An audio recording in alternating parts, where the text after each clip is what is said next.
Busquemos la carta a Tito y continuemos hoy en la lectura a partir del verso 11 y hasta el verso 15 vamos a leer. La carta del apóstol Pablo a Tito. Dice el verso 11, porque la gracia de Dios se ha manifestado para salvación a todos los hombres, enseñándonos que, renunciando a la impiedad y a los deseos mundanos, vivamos en este siglo sobria, justa y piadosamente, aguardando la esperanza bienaventurada y la manifestación gloriosa de nuestro gran Dios y Salvador Jesucristo, quien se dio a sí mismo por nosotros para redimirnos de toda iniquidad y purificar para sí un pueblo propio, celoso de buenas obras. Esto habla y exhorta y reprende con toda autoridad. Nadie te menosprecie. Empecemos por recordar que la sección anterior de la carta que estudiamos era enfática en describir, en ilustrar, en decir cómo luce o cómo se ve en una persona la sana doctrina, en cómo la sana enseñanza moldea el ser, la esencia de la persona, y por ende el ser moldea el hacer. Si yo soy otra persona, actúo de otra manera. Y en esencia eso nos estaba recordando esa sección anterior. Recuerdan el mensaje que se llamaba una fe visible. Entonces, lo que soy y lo que hago, mi conducta, son cosas inseparables, indivisibles, son cosas que van de la mano. De hecho, lo que hago es consecuencia de lo que soy. Y lo que soy por mí mismo me lleva a hacer actos pecaminosos.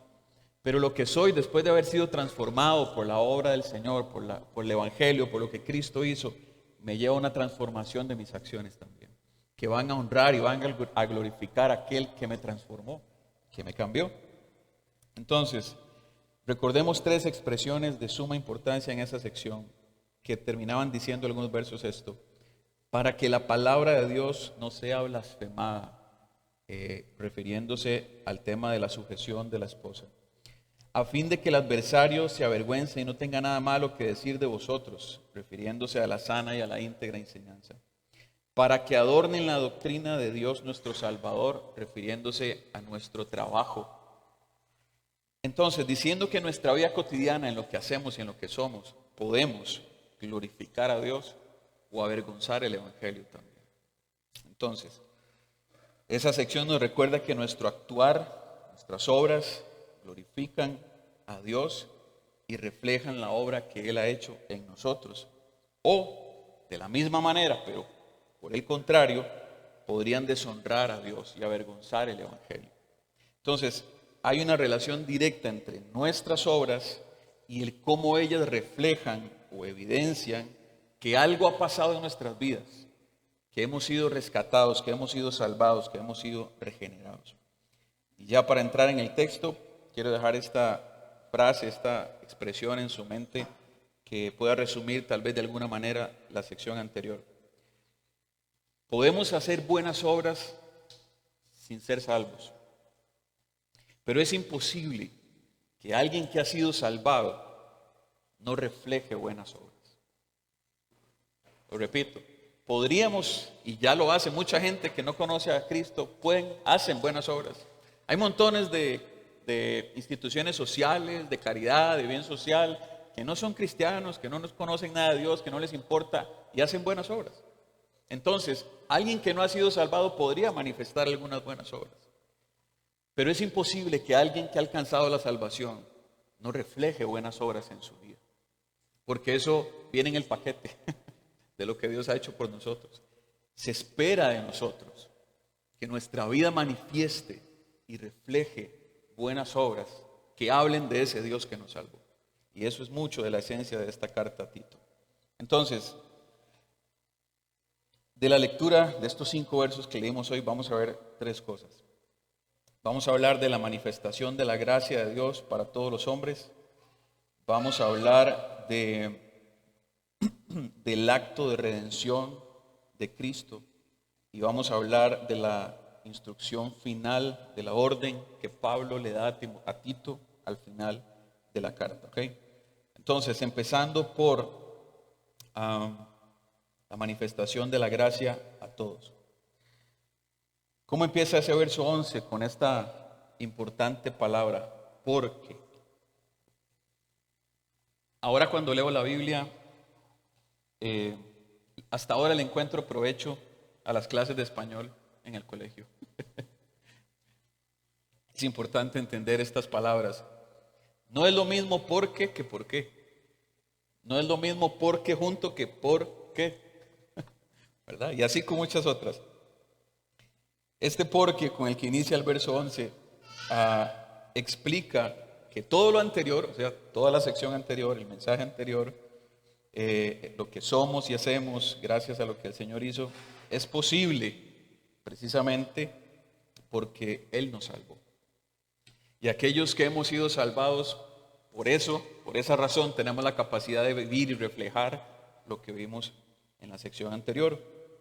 Porque esa salvación fue la que produjo la capacidad de ser y de actuar como ahí está escrito. Entonces, ¿qué empieza diciendo este verso 11? Que Dios ha manifestado su gracia, la ha revelado, la ha dado a conocer, la ha mostrado.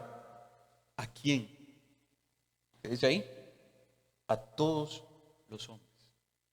La gracia de Dios se ha hecho manifiesta, visible a todos los hombres. Cualquier persona en esta tierra puede ver y percibir y leer la gracia de Dios. La pregunta es, ¿cómo? ¿Cómo lo ha hecho? ¿Cómo la ha manifestado? ¿Cómo la ha dejado ver?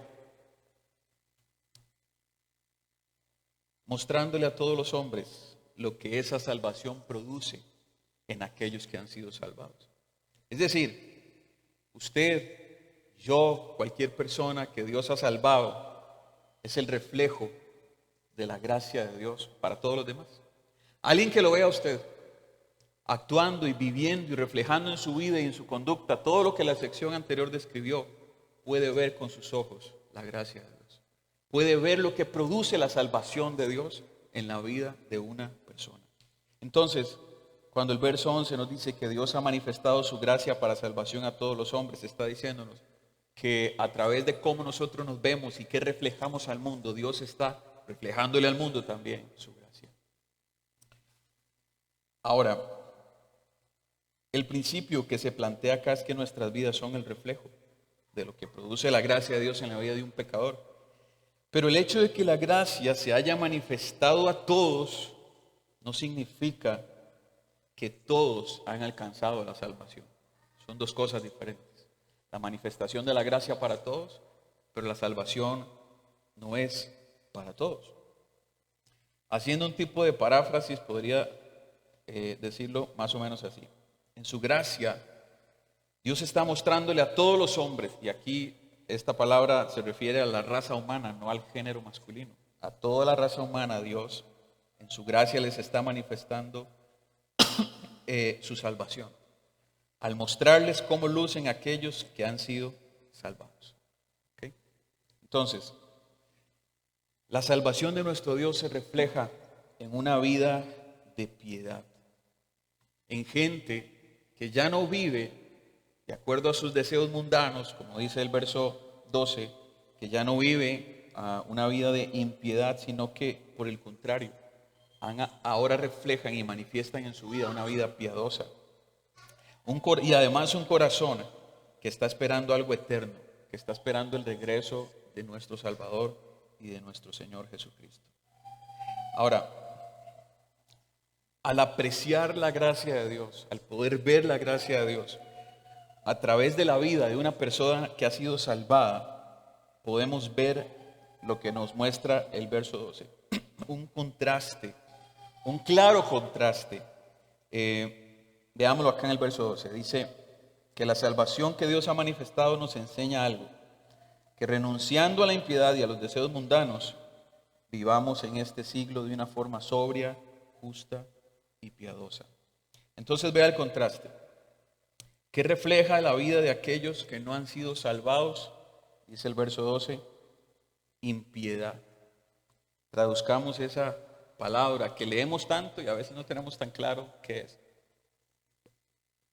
La impiedad es la carencia de reverencia a Dios. Es la ausencia de temor de Dios en la vida de una persona. Es aquello que me hace que no me importe lo que Dios piensa o quiere.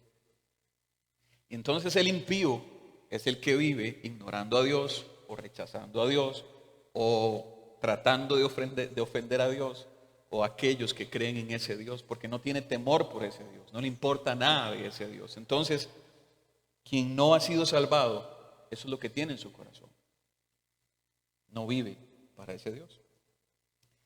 Y la otra característica que refleja a una persona que aún no ha conocido a Dios es lo que dice ahí, verso 12, cómo vive de acuerdo a sus deseos mundanos. Amor, placer, deleite por las cosas de este mundo. Eso es lo que nosotros podemos leer en la vida de una persona que no ha sido salvada. Ama las cosas de este mundo, se deleita en las cosas de este mundo, siente placer con todas las cosas que ofrece este mundo. Y esos son deseos contrarios a los deseos de Dios. El apóstol Juan escribe en la primera carta de Juan, dice, no amen al mundo, ni las cosas que están en el mundo. El que ama al mundo, el amor del Padre no está en él. ¿Sí? Entonces, eso nos muestra que quien mantiene estos deseos en su corazón y quien vive para satisfacer estos deseos mundanos, realmente lo que muestra es que el Padre no está en él, que no ha sido salvado todavía, que no ha sido rescatado. Y este es el contraste que estamos viendo en este verso 12. Hay quienes viven ignorando a Dios, ofendiendo a Dios, sin importarle a Dios, deleitándose en este mundo, participando de todo lo que este mundo ofrece, teniendo placer en las cosas de este mundo. Y muestran en su vida, reflejan que no han conocido a Dios, que ese Dios no está en sus vidas. Pero en aquellos que han recibido la gracia y la salvación de Dios, esa salvación nos enseña, y es lo que dice el verso 12, enseñándonos que nos muestra cómo viven aquellos que sí han obtenido esa salvación, que sí han alcanzado esa gracia de Dios. Número 1, han renunciado a vivir de esta otra manera. Han renunciado a vivir de una forma impía. Han renunciado a vivir disfrutando de los placeres de este mundo. Esa capacidad que Dios les ha dado al salvarlos les ha permitido renunciar a todo esto. Que naturalmente todos nacimos con este chip de vivir para nosotros mismos, de ignorar a Dios, de vivir con los placeres de este mundo. Pero cuando Dios salva a una persona, le da la capacidad de dejar esto a un lado y mostrar otra conducta en su vida y mostrar otra cosa en su corazón. Y es esta que habla acá. Aquellos que han sido salvados han renunciado a estas dos cosas, pero además manifiestan en su vida tres características que vienen ahí. Viven en este siglo, viven en esta época que nos tocó vivir, viven en esta era reflejando sobriedad. Viven sin excesos, viven de una forma sobria. También viven de una forma que manifiesta justicia. Y podría incluir los dos conceptos de justicia que nosotros comprendemos hoy. El concepto de justicia occidental como el castigo, como aquello que si hizo algo malo merece una recompensa negativa por eso, pero también la justicia que hemos aprendido de hacer justicia al huérfano, la justicia oriental que tiene que ver con atender al desvalido, al pobre, al menesteroso. Aquellas personas que han sido salvadas viven manifestando estas dos cosas. Se indignan ante la injusticia humana, pero también por su lado hacen justicia con el que necesita recibir justicia, desde el sentido como lo ven en el oriente del mundo. Entonces, nuevamente, el evangelio que se muestra en los primeros versos de esta carta, recuerdan el primer mensaje acerca de la fe de los escogidos, que decía que aquellos que Dios ha escogido manifiestan dos cosas en su vida: una vida de piedad y que su mirada está puesta en la eternidad. Y nuevamente aquí, en esta sección que estamos viendo aparecen otra vez estas dos cosas. El verso 12, viven en este mundo de una forma piadosa. Y el verso 13, y viven en este mundo aguardando la esperanza bienaventurada y la manifestación de nuestro Señor Jesucristo.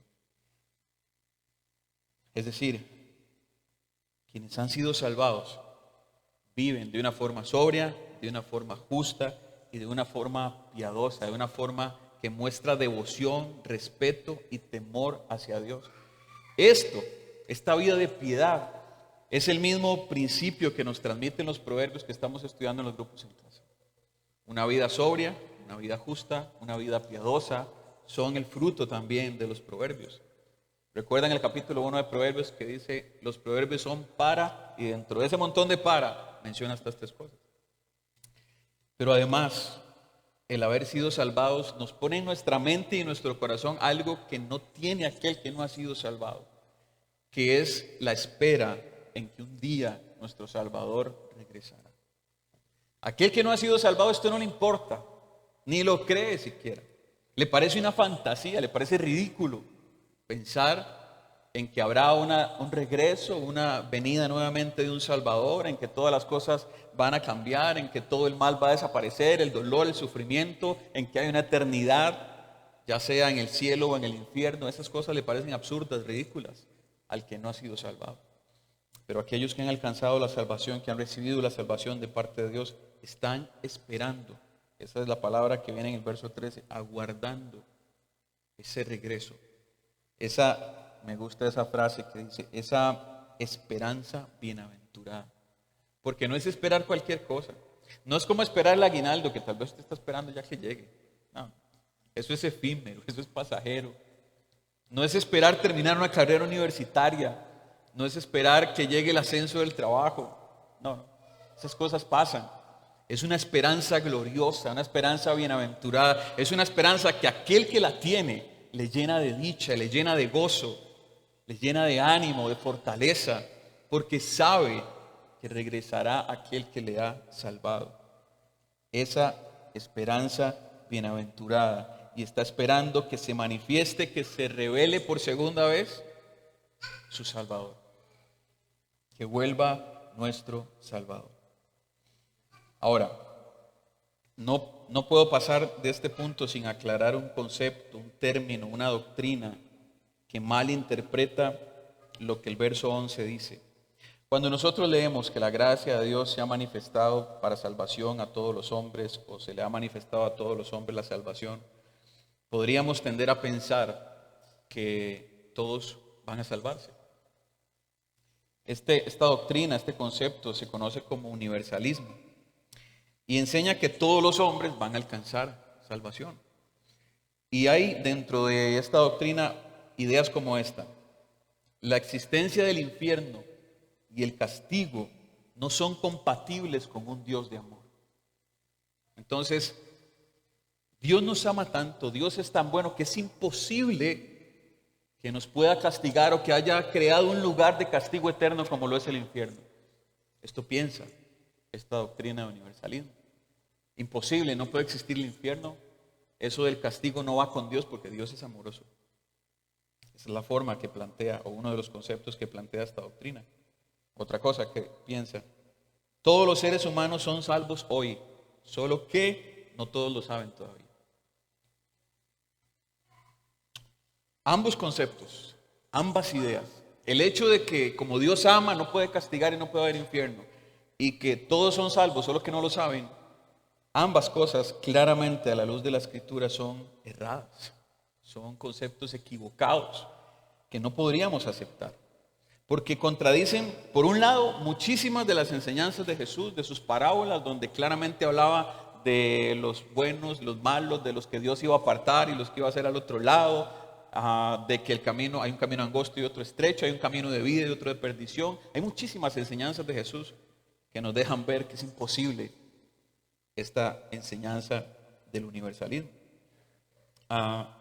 Y por otro lado, también negaríamos la existencia del infierno, que literalmente Jesús también habló en una de sus enseñanzas cuando habló de el Lázaro del rico y Lázaro, y habló del infierno también. Entonces, estaríamos negando verdades que le quitarían totalmente el sentido a lo que significa el Evangelio.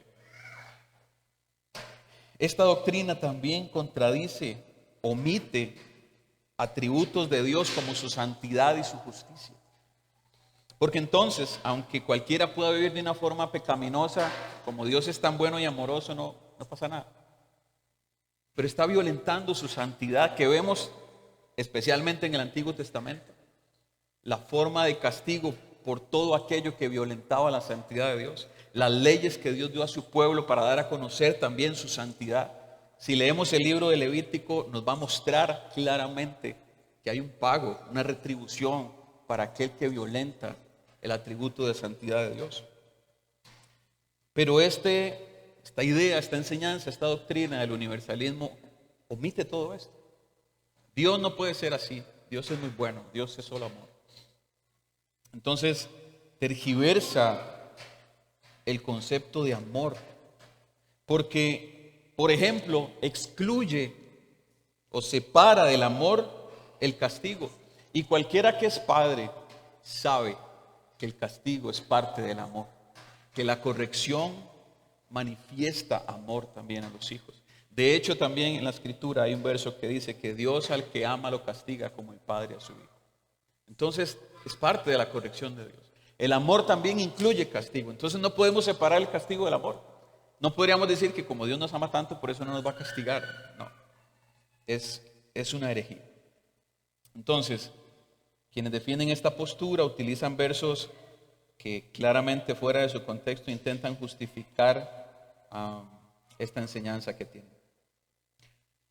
Hay un predicador, un pastor muy conocido en los Estados Unidos, en toda Latinoamérica en realidad. Muchos habrán escuchado de él, que se llama Dante Gebel.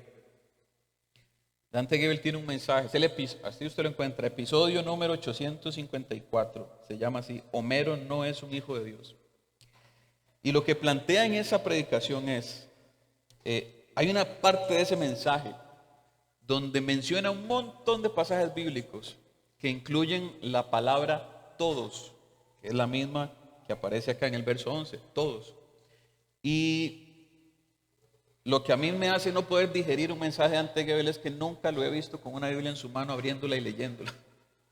Pero es muy fácil tomar un montón de versículos aislados y juntarlos todos y hacer de ellos una doctrina. Y entonces menciona un montón de pasajes bíblicos que incluyen esta expresión, todos, como el que estamos viendo aquí. Y entonces lo que dice precisamente, literalmente en ese mensaje es que todos son hijos de Dios, pero no lo saben. Y que el Evangelio, dice él, consiste en que vayamos a decirles a ellos que también son hijos de Dios porque no lo saben. Entonces, está tergiversando totalmente los textos que, si los leemos en su contexto, nos van a enseñar que no quieren decir eso. Y está tergiversando el mensaje del Evangelio, porque le está quitando al hombre la culpa que debe reconocer para que pueda haber un acto de salvación de Dios en él. Porque sin reconocimiento de culpa no hay perdón. Si yo no entiendo que soy pecador y necesito un salvador, entonces ¿para qué voy a pensar que necesito ser salvado? Entonces tergiversa totalmente el Evangelio. Y es muy peligroso, hermano. Hay muchísima gente en Latinoamérica que escucha, sigue y admira las enseñanzas de este hombre. Y esta es terrible. Esta es una herejía terrible. Ahora, la lógica del texto, del contexto que estamos leyendo, esa misma lógica nos hace entender que la palabra todos no se refiere a cada una de las personas de este mundo. Basta con leer el verso 14 para darse cuenta que ese todos se refiere a todos los que son parte del pueblo que él redimió. Y así, tan sencillo, podemos comprender dentro de este contexto lo que significa la palabra todos. Entonces, pasemos ahora sí al verso 14, donde vamos a hablar acerca del acto de redención de Cristo. Es muy interesante que Pablo utiliza esta misma expresión, más o menos algunas palabras, en por lo menos 3 ocasiones diferentes en diferentes cartas, en Gálatas, por ejemplo, en Timoteo, en Tito, usa esta misma expresión, dice que Cristo se dio a sí mismo por nosotros, para redimirnos de la maldad o del pecado. En algunas de las otras cartas donde usa esta misma expresión, agrega esto: Cristo se dio, se ofreció por amor a nosotros. Agrega la razón por la cual lo hizo, o una de las razones por la cual lo hizo, porque aquí vamos a ver varias. Entonces, ¿qué podemos entender de esto, hermano? Que el amor de Cristo por la humanidad fue tal que estuvo dispuesto a ocupar el lugar que usted y yo teníamos que ocupar delante de Dios, el lugar del castigo, el lugar de pagar la culpa. Ese lugar Él estuvo dispuesto a ocuparlo por amor a nosotros, por amor a la humanidad. Esta entrega de su vida, lo que Cristo hizo, escúcheme bien esto porque es muy importante, representa un sacrificio suficiente para poder satisfacer la ira de un Dios santo que había sido ofendido por el pecado de toda la humanidad. Es decir, que lo que Cristo pagó podría bien alcanzar para perdonar a toda la humanidad. Delante de Dios ese sacrificio era suficiente, es suficiente para que toda la humanidad, la que ya pasó antes de nosotros y aún los que vendrán después de nosotros, pudiesen ser salvos, porque fue un sacrificio perfecto, un sacrificio que podría pagar la culpa de toda la humanidad. Eso es la suficiencia de lo que Cristo hizo delante de Dios. Entonces, delante de Dios, delante del Padre, la muerte de Cristo es suficiente, alcanza para perdonar el pecado de todos los hombres. Es decir, se lo voy a mostrar con esta idea, con esta analogía. El precio que Él pagó en la cruz, el precio que Cristo pagó en la cruz, alcanza, suficiente para pagar la deuda que toda la humanidad tiene delante de Dios. Pero ese pago que Él hizo solamente será acreditado a un grupo de personas, a los que Él redimió y a los que Él purificó, que es lo que dice el verso 14. Él se dio por nosotros para redimirnos, para purificarnos. Estos son todos a los que se refiere el verso 11. Entonces, aunque lo que Cristo hizo podría alcanzar para todos, la deuda que se va a borrar es solo de algunos, no de todos. La deuda delante de Dios se borrará para aquellos que han sido redimidos, para aquellos que han sido perdonados. Aquellos que no forman parte del pueblo de Dios aquellos que no van a llegar a formar parte, porque es que la lista no se ha cerrado todavía. Hoy hay un pueblo de Dios que todavía no está completo, porque Dios sigue hoy salvando gente y agregándolos a esa lista. Por eso usted y yo no podemos detenernos de predicarle al mundo el evangelio. Por eso no podemos parar ni esperar que lleguen así solitos, no. Dios eligió la predicación como el medio para que la gente alcance el conocimiento de Dios, para que escuchen las buenas nuevas, para que vengan al conocimiento de Dios, para que se arrepientan, para que vean que han pecado y necesitan un Salvador. Y ese pueblo todavía está construyéndose, terminándose. Aún sigue gente agregándose a la lista de los que han sido salvados. Pero hay algunos que hoy no son parte de ese pueblo y otros que no llegarán nunca a serlo tampoco. Y ellos, los que no están en esta lista, los que no van a entrar tampoco, ellos sí tendrán que pagar su deuda delante de Dios. Porque aunque lo que Cristo hizo podría alcanzar para ellos, a ellos no se les va a borrar el saldo en su deuda, solamente a los que Cristo redimió y perdonó. Entonces, ellos, al igual que usted y yo, merecen el castigo y la paga por la deuda que no pueden pagar delante de Dios. Para ellos, la deuda sigue vigente, pero para los que han sido redimidos, para los que han sido perdonados, la deuda ha sido cancelada, la deuda ha sido borrada, ha sido perdonada. Eso es lo que produce el evangelio en la vida de una persona. Que por gracia Dios canceló su deuda, borró su culpa, la pasó por alto por amor, porque le ama, porque lo eligió para hacer eso. Esta, hermanos, yo no sé si usted lo entiende, pero es una noticia maravillosa. Hemos recibido perdón y hemos recibido gracia que no merecemos. No hemos ni tenemos capacidad de hacer algo para poder decir o hacer que Dios vuelva su mirada hacia nosotros y nos dé ese beneficio y ese favor. Esto es algo que Él hizo por amor. Unilateralmente Él decidió hacerlo, sin que usted y yo pudiésemos hacer algo para ser dignos de ello. Eso es el Evangelio, eso es la gracia manifestándose a nuestras vidas. Ahora, quiero ilustrarle un poco más el concepto de redimir, porque es una palabra que vemos muchísimo y tal vez podemos entender de una forma ligera o incompleta. La redención, el redimir, es el rescate por la vida de un esclavo. Es un concepto antiguo, donde hay un contexto de esclavitud que usted y yo en este país no conocemos y no entendemos. Y nunca hemos vivido en un contexto de esclavitud. Pero en ese contexto de esclavitud había una forma de liberar a un esclavo. Un esclavo es alguien que no tiene una vida que le pertenece, porque su vida le pertenece a otra persona.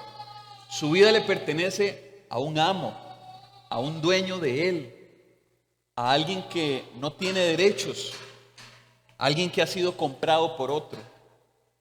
Entonces, ese esclavo no puede escoger cuándo duerme, cuándo come, si tiene días libres o no, lo que quiere o no quiere hacer. Él no puede elegir, porque su vida no le pertenece a él, le pertenece a su amo, a su dueño. Entonces la redención es la liberación, pero esa liberación de un esclavo implicaba un pago por el rescate de él. Alguien podía llegar a donde alguien que tenía esclavos, a un dueño de esclavos, y decirle: yo voy a pagar para que ese esclavo ya no sea su esclavo, sino que él ahora sea un hombre libre. Y alguien llegaba y pagaba el precio de la redención de ese esclavo. Lo redimía de la esclavitud a ese amo. Entonces, la vida y la sangre de Cristo, hermano, fueron el pago del rescate por nuestras vidas. Nosotros siendo esclavos de nuestro pecado, de nuestra maldad, Cristo pagó un precio para liberarnos de ese amo tan cruel, nuestro pecado, que nos destruye, que nos condena, que nos lleva a la muerte y a la perdición. Y Él pagó el precio para que nosotros pudiésemos ser liberados, redimidos de esa esclavitud. Estábamos, dice Pedro, éramos esclavos de nuestros pecados, de nuestros deseos y de nuestra vana manera de vivir. Y Él se entregó, se dio a sí mismo, como dice el verso 14 ahí, para liberarnos, para rescatarnos, para redimirnos de la maldad nuestra que nos había condenado. Ahora, cuando Cristo pagó ese precio, nos compró. Nos compró. Ahora pertenecemos a Él. Nuestra vida sigue sin ser nuestra. Solo que ahora tenemos un buen amo. Alguien que nos va a beneficiar, no que nos quiere explotar y destruir. Pero escúcheme, nunca, no existe un hombre libre en la tierra. O es esclavo del pecado, o es esclavo de Cristo, pero libre no es. No existe un solo hombre libre en la tierra. Pero Cristo nos rescató de este amo cruel que teníamos, que era el pecado, y ahora nos compró y nos hizo suyos. Quiero que lea 2 versos conmigo en Deuteronomio capítulo 4.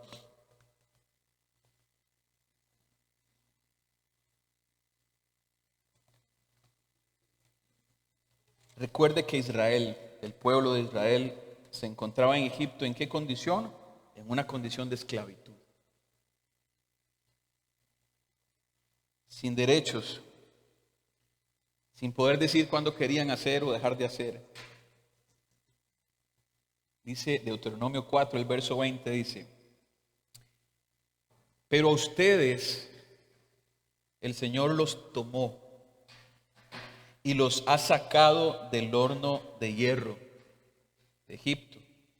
Tenemos que entender esta expresión como algo poético. Ese horno de hierro nos habla de una crueldad, de una dureza con la que eran tratados en Egipto. Y dice que el Señor los tomó y los sacó de ahí, los sacó de Egipto, el lugar donde eran maltratados, torturados. ¿Para qué? ¿Qué dice el verso 20? Los sacó de ahí, dice, para que sean el pueblo de su heredad, para hacerlos suyos. Dios los sacó de Egipto a Israel para hacerlos su pueblo. Dios nos liberó a usted y a mí de la esclavitud que teníamos del pecado para hacernos suyos, su pueblo. Es lo que dice en la carta a Tito. Nos redimió de la maldad, de la iniquidad, para hacer de nosotros un pueblo suyo, que le perteneciera, un pueblo propio, que fuese suyo. Dele vuelta a la página, un par de páginas, capítulo 7 de Deuteronomio, igual. Y leamos 3 versos más que están aquí en el verso 6. Deuteronomio 7:6 dice: porque tú eres pueblo santo para Jehová tu Dios. Jehová tu Dios te ha escogido. ¿Para qué? Para hacerle un pueblo especial, más que todos los pueblos que están sobre la tierra. Y de una vez le aclara esto: no por ser ustedes más que todos los otros pueblos, es que Dios los quiso y los escogió. Como en la actividad del viernes, que había un montón de muchachos y papás y niños, y siempre hay algunos que escogen y dicen: yo voy con este, porque sabe que ahí se montó, ¿verdad? Con los más buenos, con los más grandes. Este es mi equipo. Yo escojo a estos porque son los más buenos. Lo que aquí Dios les está diciendo es: no. Dios escogió a los otros, a los que sobran, a los que se escogen de últimos. Dicen: no es que ustedes fueran mejores que todos los demás en la tierra. No. Dios no los escogió porque ustedes fueran más. Les dice: más bien ustedes eran el más insignificante de todos los pueblos. Dios los escoge sin tener algo que llame la atención de cualquier otro pueblo. Los escoge porque son el más pequeño. Los escoge por ser los más insignificantes, les dice. Pero los escoge para que sean un pueblo especial, más especial que cualquiera de todos los otros pueblos que están sobre la tierra. No porque ustedes sean más que los otros, es que Dios los escogió, porque eran el más insignificante de todos los pueblos. Entonces, ¿por qué lo hizo? El verso 8 dice: más bien, lo hizo porque los amó. La escogencia de Dios se basa en su amor por el hombre, en su amor por el que está perdido, en su amor por el que va camino al infierno y que Él quiere librarle de ese destino. No por algo bueno que hay en nosotros, no por algo que merezcamos, así como lo hizo con el pueblo de Israel, que lo sacó de su esclavitud, lo sacó de ese horno de hierro, como dice ahí de Egipto, lo sacó para que fuese suyo, para que fuese su pueblo, para que fuese un pueblo especial, y no por nada que tuviese especial, sino por lo que Él hizo por su pueblo. Entonces, cuando Cristo pagó este precio por nosotros, nos compró. Y nos compró para ser suyos. Escuche bien, esto significa que le pertenecemos a Él. Que nuestra vida no es nuestra. Que no nos pertenece. Que yo no puedo hacer con mi vida lo que yo quiera. Porque tengo un dueño. Tengo un amo. Tengo un Señor. Tengo alguien que pagó un precio para comprarme. Y yo le debo a Él la vida. Se la debo. Toda la eternidad no me va a alcanzar para pagarle, pero le debo mi vida. Y todos los días de esta tierra que Dios me permita estar acá, le debo mi vida a Él, a sus propósitos, a sus planes, a lo que Él desea, a lo que Él quiere, a lo que Él demanda de su pueblo. Y eso puede sonar feo y egoísta, y es que Dios todo lo quiere. Sí, a algunos les puede parecer así, pero hemos aprendido también de Deuteronomio y las leyes de Dios son para el beneficio de nosotros mismos también. Dios le dice a su pueblo, la gente va a decir, ¿qué es este pueblo y qué son estas leyes? ¿Qué pueblo tiene el Dios que ellos tienen? Que les dé leyes tan justas, tan buenas, tan santas. Todo lo que Dios demanda de nosotros no es un capricho de Dios. Son cosas que demanda para que nosotros vivamos bien, para que nos vaya bien. Dios le dice a su pueblo, esto es para que lo pongan por obra, para que lo pongan en práctica. ¿Para qué? Para que les vaya bien. Pero somos tan tercos a veces. Y a veces algunos ven a Dios como un caprichoso y más bien le llevan a la contraria. Y cuando llevan el golpe, las consecuencias por vivir de una forma contraria, entienden y recuerdan que la ley de Dios está dada para que nos vaya bien, para nuestro propio beneficio. Él es el dueño de nuestras vidas y de nuestra voluntad. Por eso dice el verso 14, leamos nuevamente, dice, Él se dio a sí mismo por nosotros para redimirnos de toda iniquidad y para purificar para sí un pueblo. ¿Cómo es ese pueblo? Celoso de buenas obras.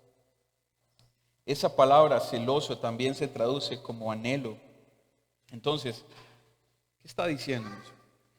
Que aquel que ha sido redimido, perdonado, liberado del pecado, aquel que ha sido purificado, que pertenece a este pueblo de Dios, anhela, desea, procura las buenas obras en su vida. Porque este pueblo que es de Dios anhela, es celoso por las buenas obras, las procura, las busca, las anhela. Porque entiende que para eso fue rescatado. Entiende, como Pablo le escribe a los Efesios, que había un camino de buenas obras preparado para que nosotros anduviésemos en esas buenas obras. Dios creó, diseñó, preparó de antemano un camino de buenas obras para que todos aquellos que Él metiera en la lista de su pueblo caminaran por esas buenas obras, vivieran en esas buenas obras, reflejaran esas buenas obras, manifestaran esas buenas obras y así le dieran a conocer al mundo quién es ese Dios y la naturaleza de ese Dios que lo rescató y lo salvó. Y les dio leyes distintas a las de todos los pueblos. Porque cuando alguien pertenece a Dios, se nota, se lee, se huele, se respira que es diferente. La gente ve algo diferente en los que pertenecen al pueblo de Dios. La gente se pregunta qué es lo que tienen. La gente se pregunta por qué no reacciona igual que todos. La gente se pregunta por qué no habla igual que todos. La gente se pregunta por qué teniendo que pagar con mal, paga con bien. ¿Qué le pasa a esa persona? ¿Qué tiene? Pero eso es lo que hace la redención de Dios en nuestras vidas. Eso es lo que hace la obra de Cristo en nuestras vidas. Eso es lo que pasa en la vida de los que han sido redimidos. Todos aquellos que hoy pertenecen y aquellos que llegarán a pertenecer al pueblo de Dios, somos fruto de su redención. Usted y yo somos un fruto de la redención de Dios. Somos el resultado de su sacrificio. Somos la paga, la recompensa por lo que Él pagó en la cruz. Por eso es que todo lo anterior que leímos en la sección anterior nos está describiendo algo.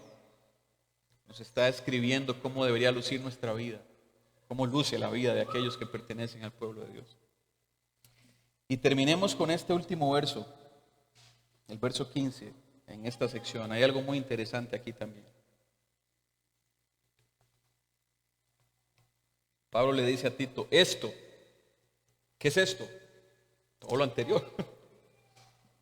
Esto habla, esto exhorta y reprende con toda autoridad, que nadie te menosprecie. El contexto de este verso, lo que hay detrás de estas palabras, lo que Pablo está diciendo, le estoy dando una orden.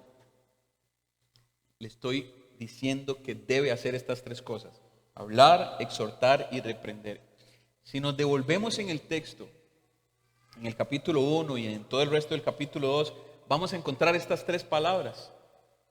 En el verso 1 del capítulo 2, pero tú habla lo que está de acuerdo con la sana doctrina. Entonces, vayamos a la instrucción. Esto habla, ¿qué? De acuerdo a la sana doctrina. aquello que está de acuerdo a la sana doctrina, Tito, hábleselo a la iglesia, repítaselo a la iglesia, predíqueselo a la iglesia. ¿Qué? ¿Cómo luce un cristiano? Recuérdeles esto, no deje de hablarles de esto, no deje de hablarles que su vida debe reflejar lo que Dios hizo en ellos. Y bueno, para ampliar esto puede regresar al sermón de una fe visible, que es el de la sección anterior. Pero también le dice, exhorta. En el verso 6 del capítulo, el verso 9 del capítulo 2 y en el verso 6 también utiliza esta palabra. Exhorta a los jóvenes a que sean prudentes. En el verso 9, exhorta a los siervos a que se sujeten a sus amos, a que les agraden en todo, etc. Hay una exhortación a la prudencia, hay una exhortación a vivir reflejando en las acciones de su trabajo como empleado también, a manifestar, adornar la doctrina de Dios con la forma en la que usted trabaja, con lo que pueden ver sus patronos, sus jefes, sus amos, sus clientes. Adorne la doctrina de Dios con lo que hace. Exhorte a esto, anime a la gente a esto, regañe a la gente a esto también. Y reprende, nos devuelve al capítulo 1, al verso 13, cuando les está hablando, y este fue el tercer mensaje que predicamos de esta carta, cuando les está hablando acerca de la influencia que la cultura tiene sobre la iglesia y cuando les está hablando de las prácticas judaizantes, del legalismo, de aquello que está sustituyendo o intentando sustituir el sacrificio de Cristo, les dice Pablo, reprende, y no solo reprende, le dice, reprende con severidad a la iglesia. Llama su atención cuando estén desviando su mirada hacia la cultura, cuando se estén comportando más como este mundo que como la Biblia nos enseña a comportarnos. Reprende y llama su atención cuando estén tratando de sustituir a Cristo como el medio suficiente para su salvación, para su redención. Reprende con severidad cuando estén siguiendo enseñanzas legalistas que sustituyen a Cristo como la fuente de la salvación. De eso predicamos en el mensaje que se llamaba Sanos en la Fe. Entonces, Pablo termina esta parte de la carta diciéndole a Tito, habla de esto, exhorta esto, reprende acerca de esto, hazlo, no lo dejes de hacer y que no te menosprecien por hacerlo. Sus palabras que pesen sobre la iglesia, su mensaje íntegro, sano, irreprochable y su vida también. Si eso es así, entonces no te menospreciarán. Hermanos, si Cristo nos compró, si somos suyos, si hemos sido rescatados por Él, si hoy somos parte de ese pueblo que fue redimido, que fue limpio, purificado, entonces nuestra vida, nuestros actos deben reflejar esto. El mensaje central de esta carta, y ya hemos visto en diferentes ocasiones, que utiliza textualmente la palabra buenas obras, y lo vamos a seguir viendo en el capítulo 3, aparece varias veces también. Es un recordatorio, es una exhortación, es un llamado a mostrarnos que nuestra vida debería reflejar lo que creemos. Que no se trata solo de tener conocimiento guardado aquí en la cabeza, que se trata de nuestro actuar, que se trata de la esencia de lo que somos, que se trata de cómo nos relacionamos en la iglesia, en la familia, a nivel personal. Y vamos a ver que el capítulo 3 habla de la relación hacia afuera, hacia las autoridades, hacia la parte civil también, hacia los que están fuera. Nos recuerda a lo largo de toda la carta que nuestra vida debería manifestar y evidenciar las buenas obras que Dios preparó de antemano para que anduviésemos en ellas. Pero también nos recuerda que hay un plan de Dios de salvación. Que Dios envió a su Hijo a morir para rescatar a un pueblo. Y que puede ser que esta mañana algunos de los que están acá no pertenezcan aún a ese pueblo. Y que este y muchos otros mensajes que han escuchado estando aquí sentados les estén recordando o haciendo ver hoy que el destino de su eternidad no va a ser el cielo, Si eso ha llegado a su mente y a su corazón, si de eso ha sido convencido al escuchar la palabra, de gracias a Dios. De gracias a Dios porque le está mostrando su necesidad de un Salvador. Porque le está mostrando y le está dando la oportunidad de reconocer y decir, sí, mi vida ha sido una ofensa a Dios. Sí, yo tengo una deuda delante de Dios que no puedo pagar. Y hay un sacrificio de un Salvador que pagó para que yo fuese perdonado. Y para que llegue a ser parte de este pueblo redimido y salvado del que está hablándonos esta carta a Tito. ¿Ven? Así que si es así, la salvación llega cuando hemos sido convencidos de pecado. Cuando hemos sido ya capacitados para decir, sí, reconozco esto, necesito a Cristo como mi Salvador. Porque sin Él yo voy a pagar lo que a mí me toca pagar, mi culpa, mi pecado, mi deuda delante de Dios. Necesito al Salvador. Si es así, corra hoy a Cristo y reconozca esa culpa y pida perdón, humíllese delante de Dios y sea bienvenido a la familia del Señor. A esa lista que sigue creciendo por la gracia de Dios, por lo que Él sigue haciendo en nuestros días y para aquello que nos sigue usando hoy.